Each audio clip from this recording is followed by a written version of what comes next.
Salut, moi c'est Laure, j'ai 22 ans et comment vous dire que j'ai l'impression d'avoir le cul entre deux chaises, je dirais même trois.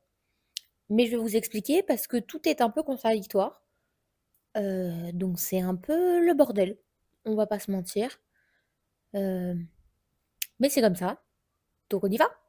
Pour vous expliquer, donc j'ai 22 ans.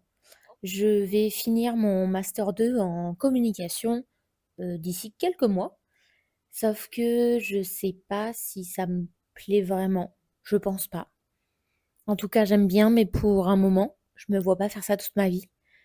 Et c'est là que mon premier dilemme arrive. J'arrive à la fin de mes études et j'ai l'impression que tout le monde est en train de prendre une voie différente. En gros, il y a trois possibilités finalement qui s'offrent à moi aujourd'hui. En tout cas, c'est ce que j'ai l'impression.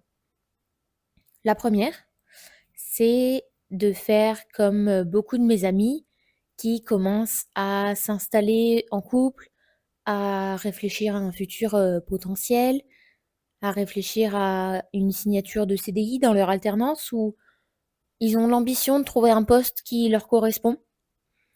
Alors que moi, je sais pas si ça me correspond vraiment ce truc-là. Donc ça, c'est finalement le premier cas de figure, en sachant que je trouve ça hyper contradictoire aujourd'hui de signer un CDI parce que plus ça va et plus sur les réseaux, ça joue beaucoup, on va pas se mentir. Hem, Plus sur les réseaux, on voit des personnes qui se lancent en freelance, qui sont entrepreneurs et qui finalement vivent à leur rythme, font ce qu'ils veulent et surtout d'où ils veulent. Ça, ce sera mon deuxième point. Mais c'est pas encore le sujet.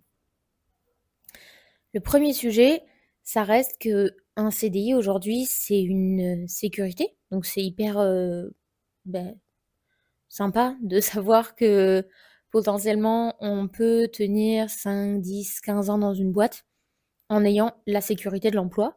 Ce qu'on n'arrête pas de nous rabâcher depuis des années, finalement, depuis qu'on a commencé à comprendre un peu la vie, où ça allait nous mener, depuis qu'on nous demande tu veux faire quoi quand tu seras grand? J'en ai aucune idée. Euh, c'est fou. On nous demande ça alors qu'on a 5 ans. Comment je sais ce que je veux faire à 5 ans? Moi, à 5 ans, je voulais juste jouer avec mes Pet Shop. Comment je peux savoir ce que je veux faire de toute ma vie? Et c'est cette question-là qui m'a beaucoup, beaucoup angoissée pendant des années. C'est qu'est-ce que j'allais faire de toute ma vie? En fait, le choix que tu vas faire à 18 ans, finalement, à la sortie de ton bac, est censé déterminer toute ta vie. Mais ça devrait pas être comme ça. Ça, c'était le cas pour nos grands-parents, voire pour nos parents, qui faisaient leurs études et ils bossaient dans la même boîte toute leur vie. Ma mère, ça fait 30 ans qu'elle bosse dans son entreprise. Je me vois pas rester aussi longtemps dans une boîte.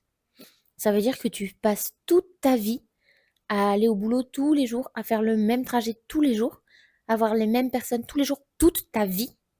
C'est hyper angoissant. Et donc ce CDI, ça représente euh, une sécurité forcément financière déjà, et ça c'est pas négligé, mais c'est surtout aussi la sécurité de se dire que on sera jamais perdu, on n'aura jamais un moment de doute parce qu'on va avoir un travail qui sera gardé toute notre vie.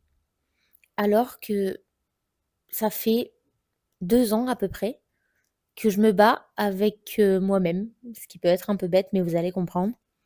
Ça fait 2 ans que je me bats pour euh, gagner en indépendance et ne plus devoir dépendre de qui que ce soit. En gros, ça va être que ce soit en amitié, en amour, en finance, en tout.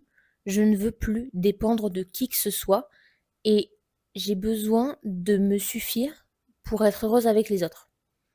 C'est-à-dire que si je choisis d'être en couple avec quelqu'un, c'est parce que je l'ai choisi. C'est pas parce que j'en aurais besoin. C'est pas parce que j'aurais besoin d'être rassurée d'être en couple avec quelqu'un, d'avoir une sécurité au quotidien. Non. C'est parce que je me serais dit, ok, cette personne-là, je l'aime bien et j'ai envie de passer plus de temps avec elle ou de partager plus de choses qu'avec un ami. Et c'est ce genre de choses-là dont j'essaye de me détacher de plus en plus, de d'être complètement indépendante sur beaucoup, beaucoup de points.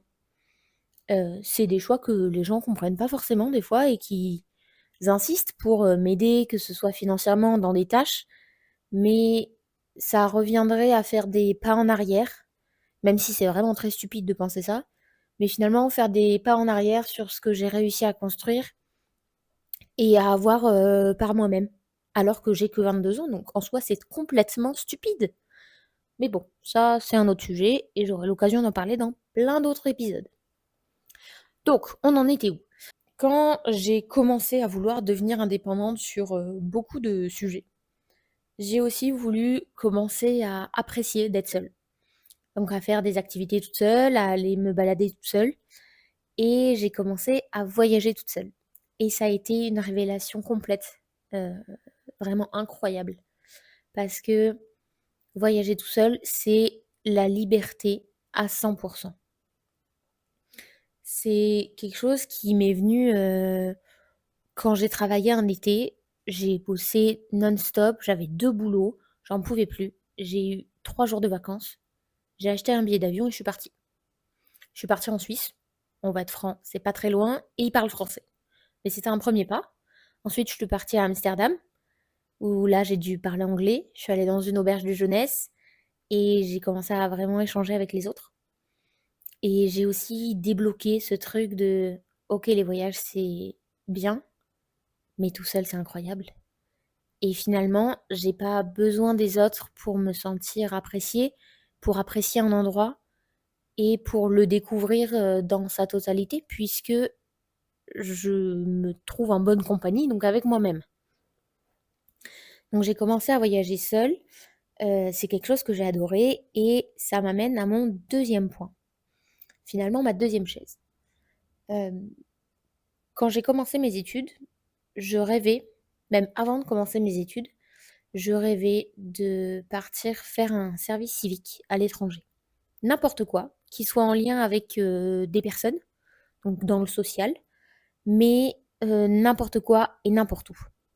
Je rêvais de partir en voyage et j'avais besoin de voyager puisque, toute mon enfance et je vais jamais me plaindre là-dessus, mais j'ai grandi en étant finalement la famille assez basique dans ses vacances où on allait à la plage l'été et à la montagne l'hiver.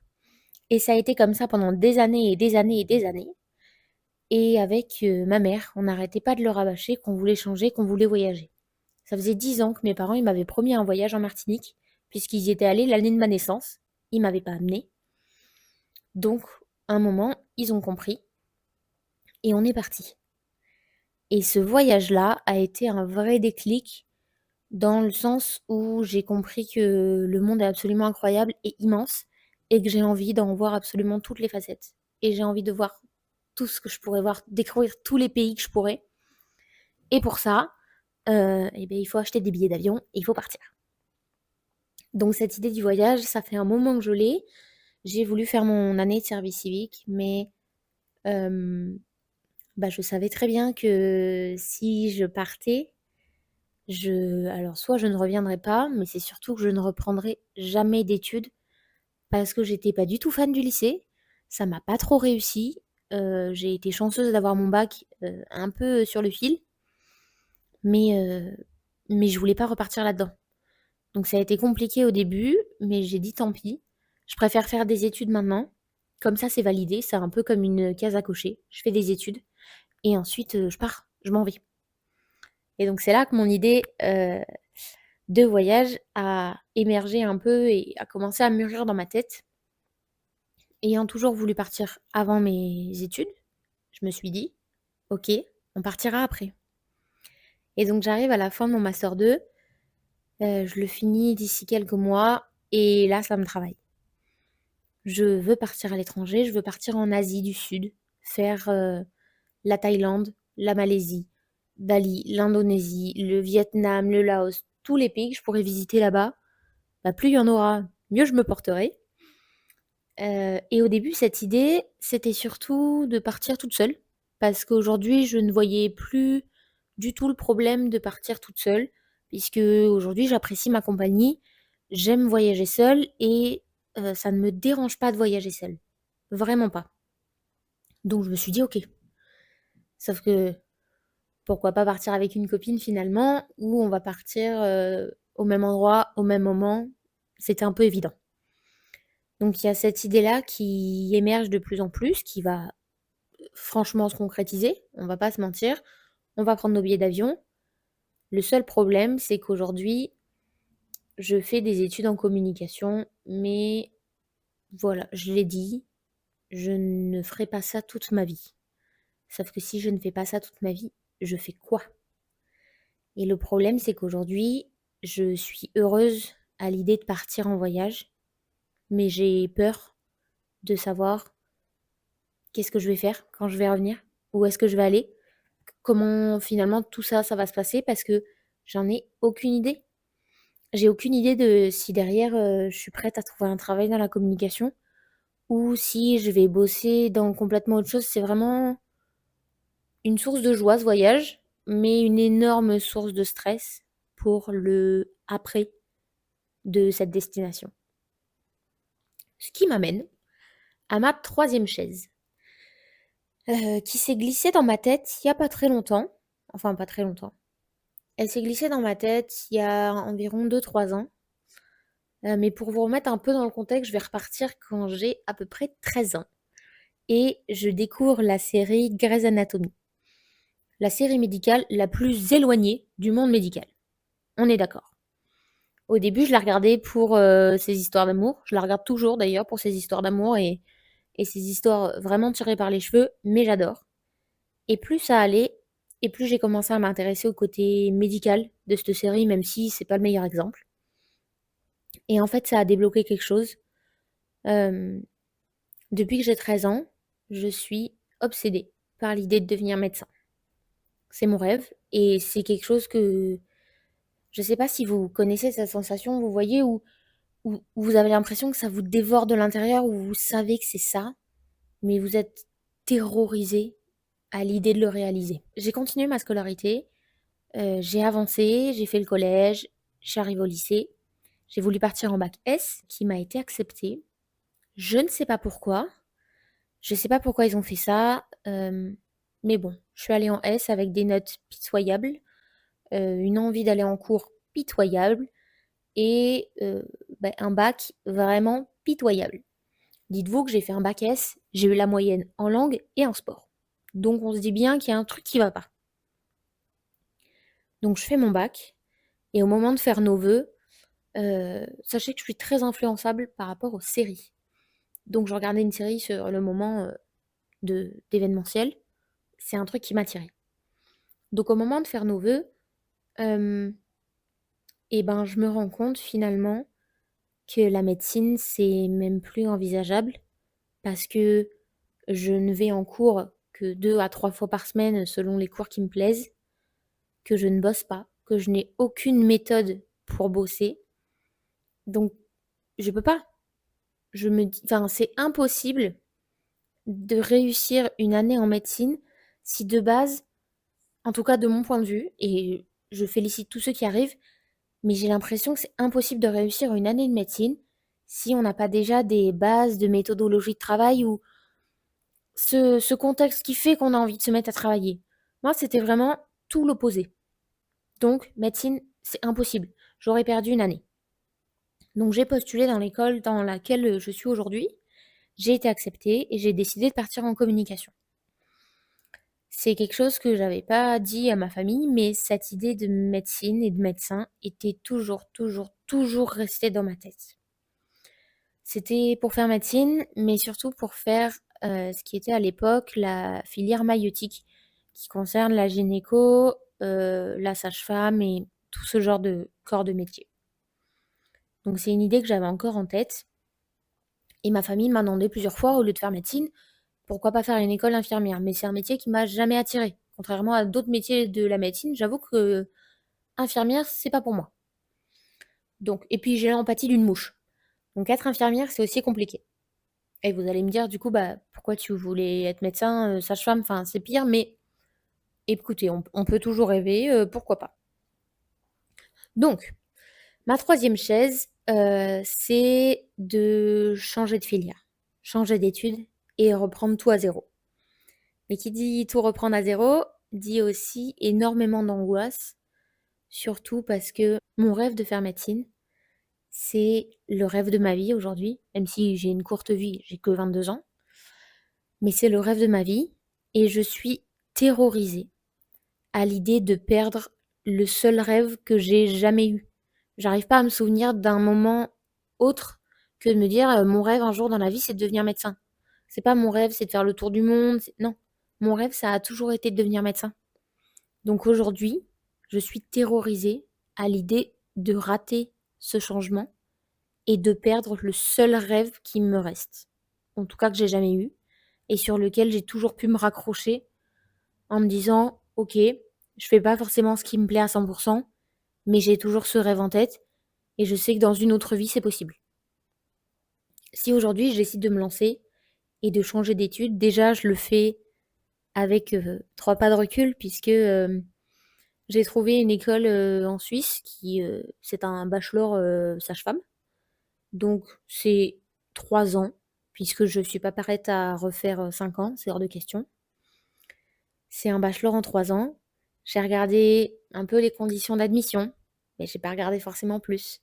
J'ai un peu regardé la tête du diplôme, mais j'ai pas regardé ce qu'il y avait dedans parce que j'ai trop peur de me plonger dedans et de me dire qu'en fait, finalement, la seule solution que j'ai trouvée pour mon rêve, elle est pas réalisable et c'est quelque chose qui est extrêmement angoissant, je trouve.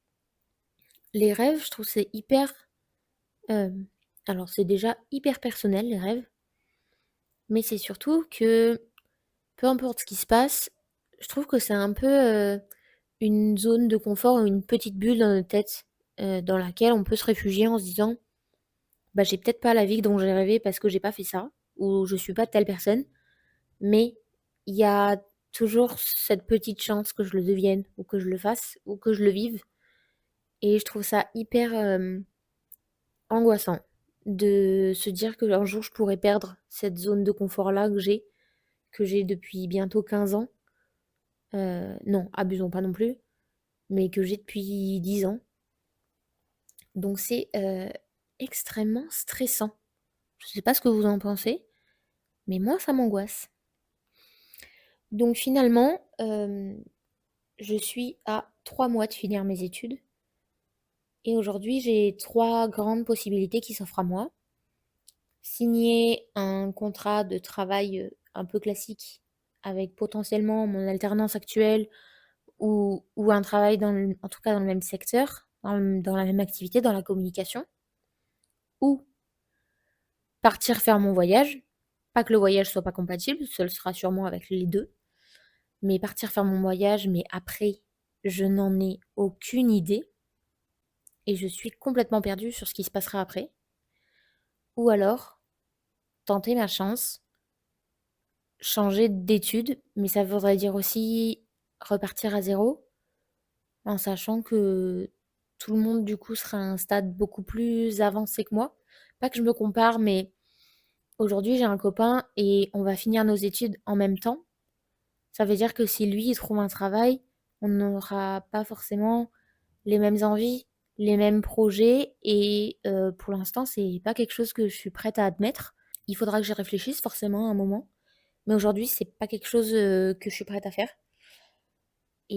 mais ça veut dire, changer de vie en fait, repartir à zéro, me dire que là ces 5 années, elles m'auront pas été inutiles forcément, mais qu'elles seront plus là en fait et qu'il faudra juste repartir, et reprendre tout ce que j'ai fait en études supérieures où c'est un peu là où ma vie a commencé parce que j'étais un peu une ombre avant et donc ça veut dire, bah, reprendre les cours, refaire des examens, retrouver un tout nouveau monde, hem, trouver des nouveaux amis, trouver tout et c'est extrêmement angoissant. Donc finalement aujourd'hui, pour la suite de ce début de vie, on va dire, j'ai 3 possibilités pour l'instant que je vois. Soit trouver un emploi dans mon secteur de formation et avancer petit à petit comme tout le monde en sachant que j'aurai toujours cette idée en tête que je veux pas faire ça toute ma vie. Je suis pas faite pour ça et je veux pas être faite pour ça. C'est hors de question. Ou et d'ailleurs, ça peut être compatible, ça va être compatible, partir en voyage et être dans le flou complet après, mais vivre une expérience de fou et je pense m'en rappeler toute ma vie, ou repartir à zéro, changer d'études et essayer d'atteindre le rêve de ma vie en ayant la peur constante de pas réussir et de briser la seule corde qui me fait me sentir bien et faire éclater ma bulle de confort si ça marche pas.